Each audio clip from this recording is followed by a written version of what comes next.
Hi, nice to meet you. I'm JB. A fun fact about me is that last year I started my small business, Unconventional Creations. If you're watching this video, congratulations, you found my channel, and hopefully you find something you like here. For now though, we're going to talk about how I started my small business and some of the things I wish I knew when I was first starting out. Before I get into all that, I want you to know what Unconventional Creations actually is. Unconventional Creations is my small business where I focus on making unique handmade products. I sell candles, scrunchies, earrings, and a bunch of other stuff. I don't sell online at the moment, so my products are only available at the markets I vendor at in person. Hopefully that changes soon. I also try to be as eco-friendly as possible. Waste is bound to happen, but I prevent it as much as I can by making products that reuse the excess material I have. So now, let's talk about how I started my small business. Not the living in my dreams version, and definitely not the Pinterest version, just the version that I experienced, because hopefully some of you are going through the same thing. I officially started selling in March of 2025, but honestly, I had been debating starting a business for over a year before that. When I say debating, I mean overthinking, doubting myself, convincing myself I didn't have enough experience, enough skill, or enough confidence to call myself a small business owner. My very first market was my local farmer's market, and I need y'all to understand, I walked into that market absolutely terrified. My heart was racing, imposter syndrome was on full blast, I was scanning every booth around me, and I was immediately thinking, why am I here? I compared myself to everyone. Their setups were nicer, their branding looked more professional, they seemed so much more confident, and they all seemed like they knew exactly what they were doing. Meanwhile, I was standing there thinking that I didn't have enough experience, I wasn't worthy of charging people money, and people are going to laugh at what I had. I was so genuinely embarrassed, which is wild because no one else was paying attention to me nearly as much as I was. And then something happened. People stopped. People looked at what I had to sell, and they asked questions. Not all bought something, but eventually someone did buy something. And guys, I cannot explain how shocking that felt. By the end of that market, I had made about $90. And let's be real for a second. After product costs and the market fee, I had barely broken even. But I didn't care. I was proud, I was excited, and more than anything, I was shocked that people thought my work was interesting enough to buy. And that alone felt like a win. Since then, I've done a handful more markets. Some were great, and some were so terrible. And I found myself falling into the cycle that I know a lot of small business owners experience. After a good market, I'd think, this is finally it, and I'm taking off. And after a bad market, I'd think that I'm failing and I'm wasting my time, and I'd question why I even started. Back and forth, hope, doubt, confidence, panic. Over and over again.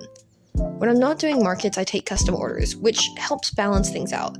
But even then, that same mental tug-of-war is always there.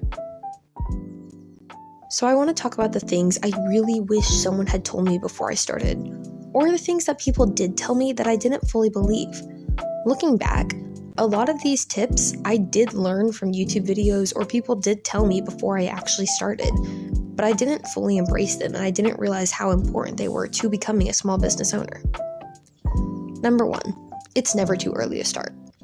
I postponed starting my business for so long because I thought I didn't have enough experience. I kept telling myself that I needed to learn more, I needed to practice more, and I needed to wait until I felt more confident. I convinced myself that there was some invisible checklist I had to complete before I was allowed to start. Here's the thing though, I still don't have enough experience. And honestly, I probably will never feel like I have enough experience. But that's okay. The only real way to gain experience is by actually doing it. No amount of planning, no amount of watching videos, and no amount of overthinking will ever replace real life experience. I was never going to wake up one day and magically feel ready. That moment just doesn't exist. I wasn't going to gain the experience by wishing for a business or by waiting for the perfect time, because the perfect time was never going to show up. Even when I finally decided to do my first market, I was horrified. I questioned everything. I didn't think I had the right product. I didn't think my booth would be good enough. I didn't think I deserved to be selling alongside people who had been doing this for the years. And I was genuinely terrified that I had wasted my time, money, and energy on a dream I couldn't actually reach. But here I am. I showed up anyway. And no, my dream still has not been met. I still have so far to go, and there's so much I want to improve and grow into. but I'm infinitely closer than I would be if I was still sitting around dreaming of owning a business instead of actually trying. Number 2, you don't need a huge investment. This one really depends on your product, because some businesses genuinely do require more upfront costs. There's no way around that. But in general, you do not need as much money as you think you do to get started. When I was first starting out, I kept feeling like I needed everything to be perfect right away. I thought that I needed the best packaging, I thought I needed the best displays and the fullest inventory, and I needed all of the extra stuff before I could even try to sell anything. The truth is, you really only need to buy what allows you to start selling, and then you can figure out everything else as you go. A quote that helped me so much was, "Make it work now, make it look pretty later." That could not be more true. In the beginning, your goal should not be perfection. Your goal should be functionality. It's showing up and seeing what actually happens when real people interact with your product, and no amount of planning can make up for that. When you're starting out, you'll convince yourself that you will need to spend money to make money. And sometimes that's true. Certain things are worth investing in.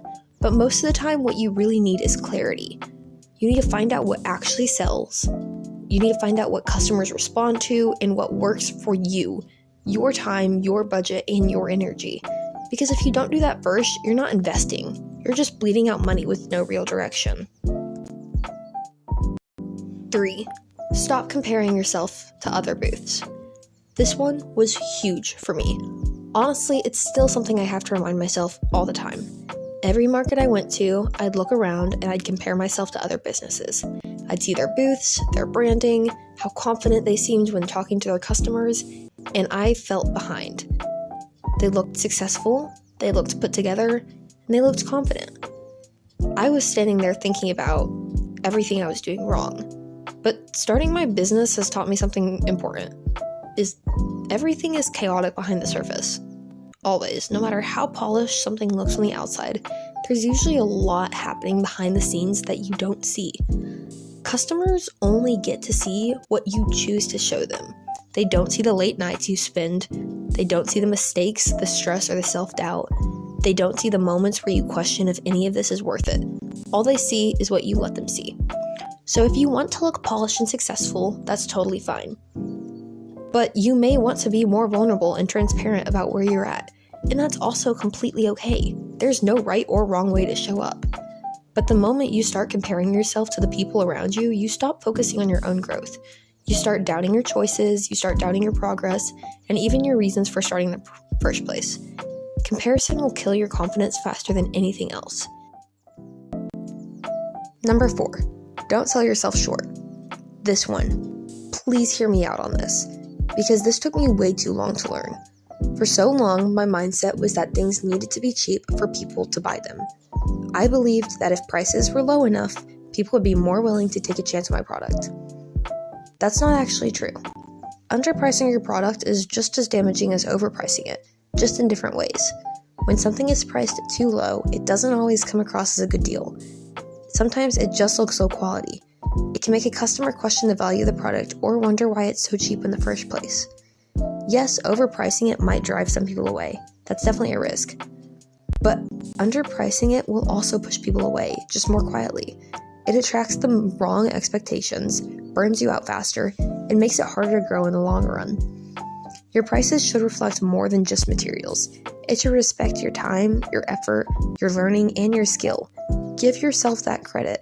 You're not just selling a product, you're selling your work, and that deserves to be valued. Number 5, more product does not equal more sales. I believed this so hard in the beginning. Every time a market didn't go the way I hoped, I immediately assumed something was wrong with my products, or that I just didn't have enough products. So what did I do? I added more. Every time, a new product, a new idea, a new inventory. I thought more options would automatically mean new sales. That was my mistake. Here's why. Sometimes it's not the product at all.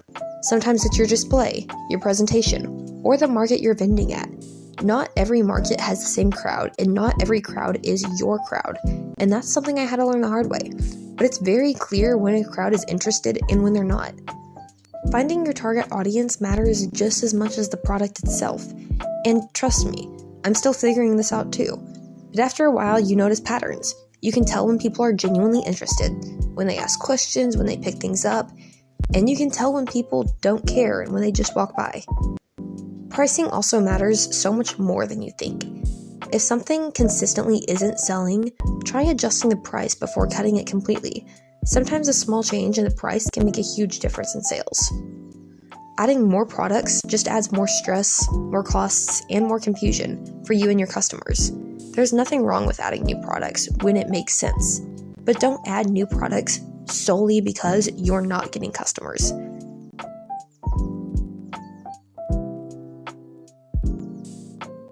If you're watching this and you're scared to start, or maybe you've already started and it feels like you're failing more often than you're succeeding, please know that you're not behind. You're not bad at this, and you are definitely not alone, even if it feels like it sometimes. Building a small business is messy, it's emotional, and it will test your confidence in ways you don't expect. Some days you'll feel proud, and other days you'll question why you started. That emotional back and forth is normal. It doesn't mean you're doing something wrong, it means you're doing something that actually matters to you. And even with all of that, it also surprises you in the best ways. You'll have moments where a customer genuinely loves what you make. You'll hit milestones you never thought you'd reach, and those moments make the hard ones worth it. I hope you'll learn something from this video. If you have any more questions about my small business journey so far, please feel free to ask me in the comments.